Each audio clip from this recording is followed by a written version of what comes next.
The following fan project will feature scenes from Dragon Ball properties. Dragon Ball, Dragon Ball Z, Dragon Ball Z Kai, Dragon Ball GT, Dragon Ball Super, and Dragon Ball Daima are all owned by Funimation, Toei Animation, Capsule Corp Tokyo, Shueisha, Akira Toriyama, and Toyo Taro. Please support every and all official releases. Back in my childhood, or whatever I had left of it, I was a notorious Dragon Ball fan. Boys thought Naruto running to class was cool. No. Trying to go Super Saiyan during recess was the craze. And the fact that my mom just bought me the best Dragon Ball game of all time and getting cable, I had unlimited Dragon Ball in my tubby little fingertips. But one unfortunate day, a tragedy struck my young life. An event that I was not ready for. The end of Dragon Ball Z Kai. I was inconsolable. But my need for Dragon Ball could not be quenched. But at this time, I rewatched Z so many times that I needed a new fix. I needed a new adventure. The story was done. Toriyama was finished. I was so distraught I didn't know where to go, who to turn to. But there was one night when everything changed. My underdeveloped frontal lobe couldn't comprehend what I was witnessing. This Nicktoons promo, it was different than the rest. And it had Goku? This January, Nicktoons is bringing you the next chapter in the Dragon Ball journey. With good guys. The hell is this? And a little guy. Big power.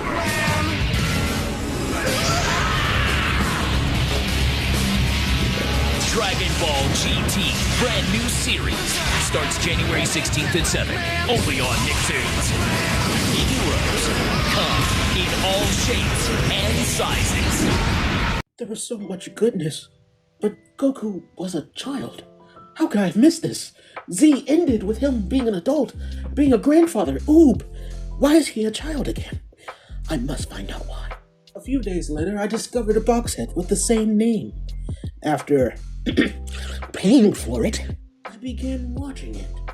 And whatever it was pretty good. Step into the grand tour, Dragon Ball GT! Episode 1. Episode opens with these old-ass bums known as the Peel-Off Gang trying to find relevancy. I mean, getting into mischief, while Goku and Oob are fighting like they're the main event of WrestleMania 410. Whoa. Don't do this! Please, don't do this! Get up! Let's get up! Don't do it! Jeez, if he's this intense with his students, I'd rather not think about what he does to the villains. Oh, wait. Oh my god, bro. Oh, hell no. Are you sorry yet? I think I peed a little. My bad. It's so bad that Dende's calling for a medic. Like, bro, aren't you the medic? See? Right there. Aw, crap. It's Bazinga Boy. The continuity's all over the place. How can you watch this inconsistent trash? Didn't they forget he can heal people? And how can Peel find the lookout? Actually, how does he know about these sets of Dragon Balls? Okay, sure, most of it is kind of left up in the air. But maybe Peel-Off learned about this from releasing King Piccolo, or maybe there's another myth surrounding these sets of Dragon Balls.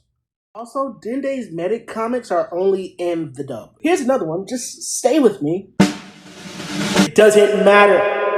If you want to be honest, Dragon Ball's been dealing with chronic retconitis for the last few years. How we felt about the 12 universes in Super Saiyan 4 before Beerus were felt by people 30 years ago when Raditz spawned the hell out of nowhere. Dragon Ball's never been consistent. They broke their own rules a long time ago. Oob leaves after glazing Goku, while Peel-Off is drooling on some balls. And no, I will not pause. After decades of being washed, they finally get a dub bringing them to tears. That's what I'm talking about.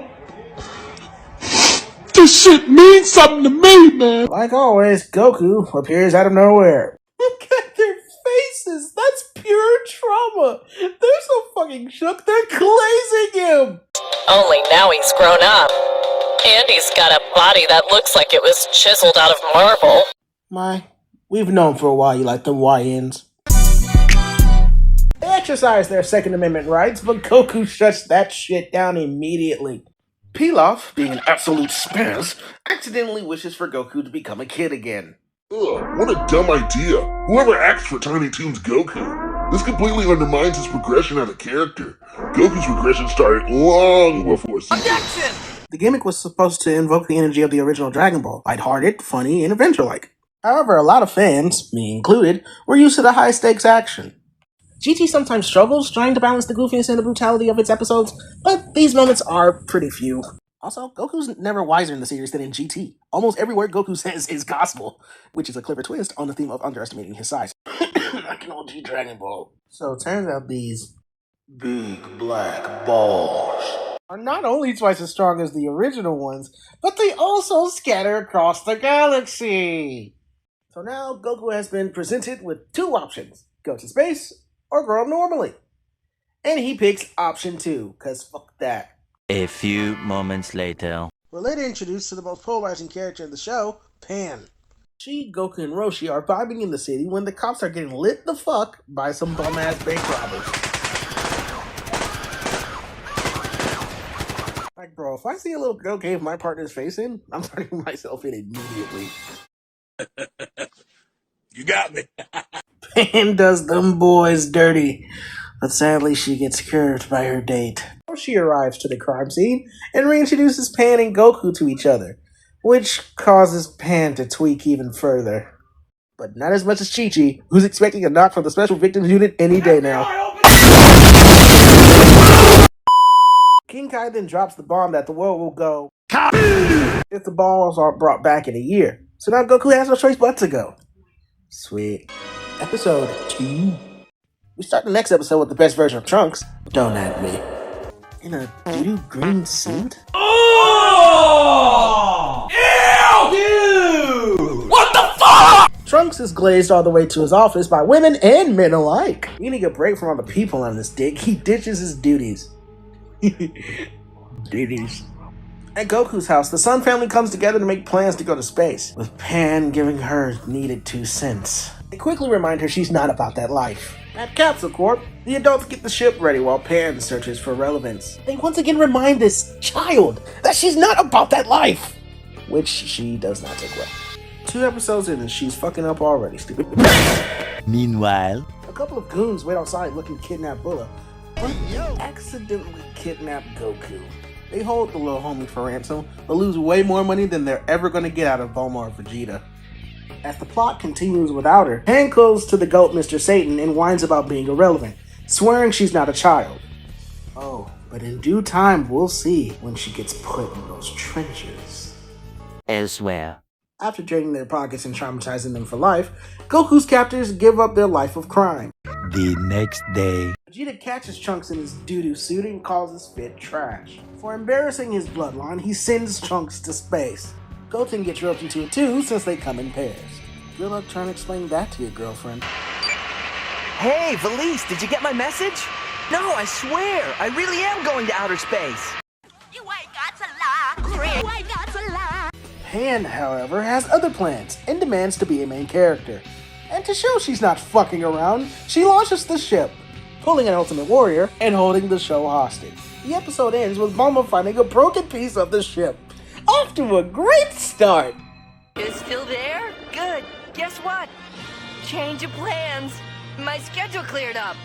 You just tell the bitch whoever she is. When I catch her, I'ma be your ass.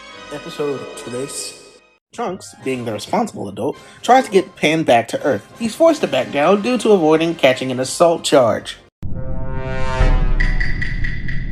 Pan is already being a pain in the ass as the ship starts tweaking. Trunks joins the party when he sees a fucking stabilizer fall off.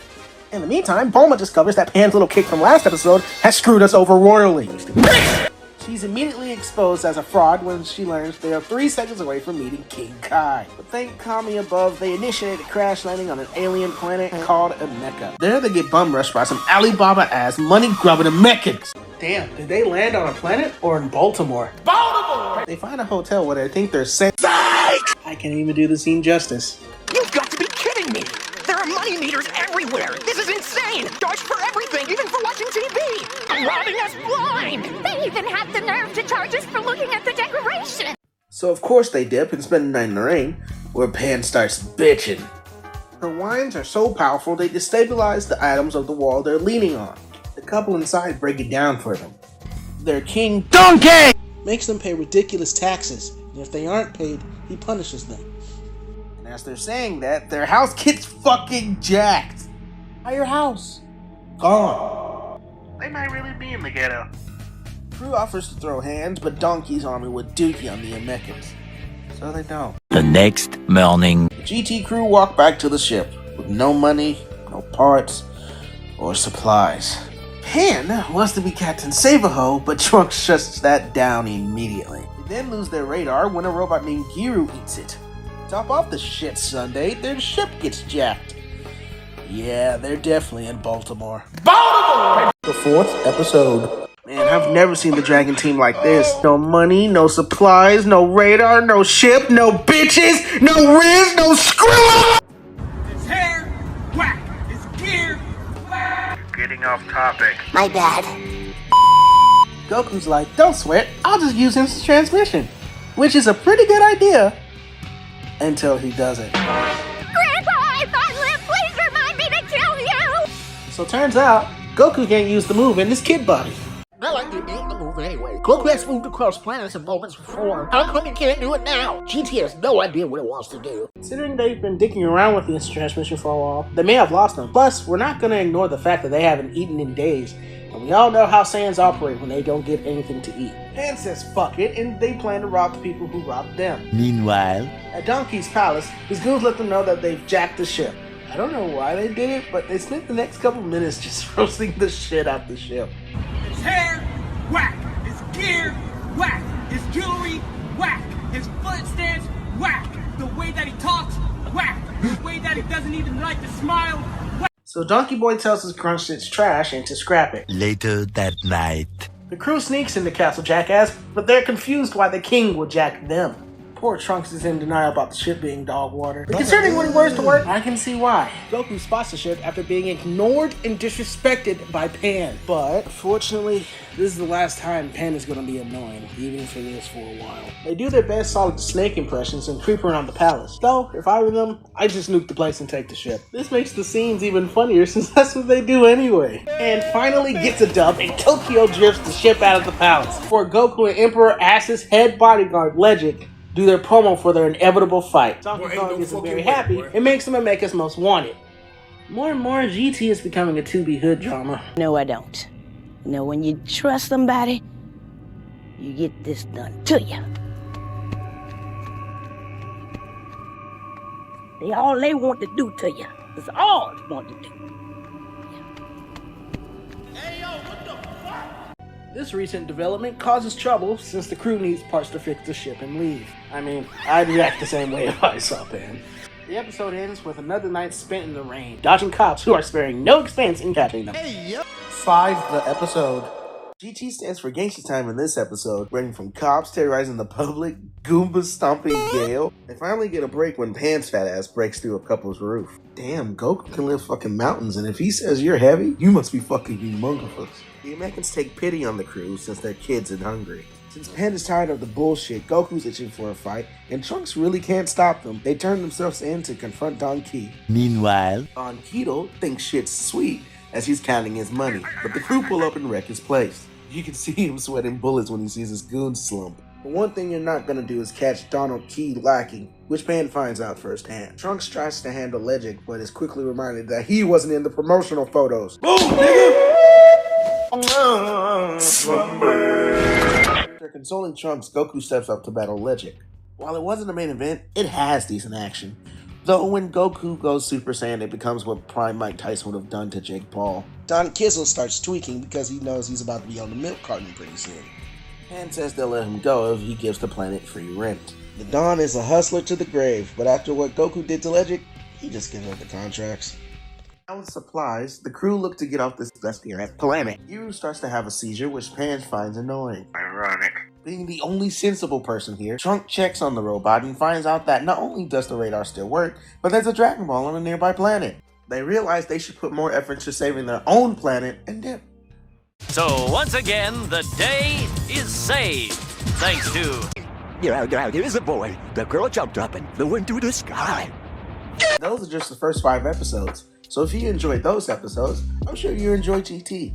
And if you enjoyed this video, I'm sure you enjoyed the rest of my series.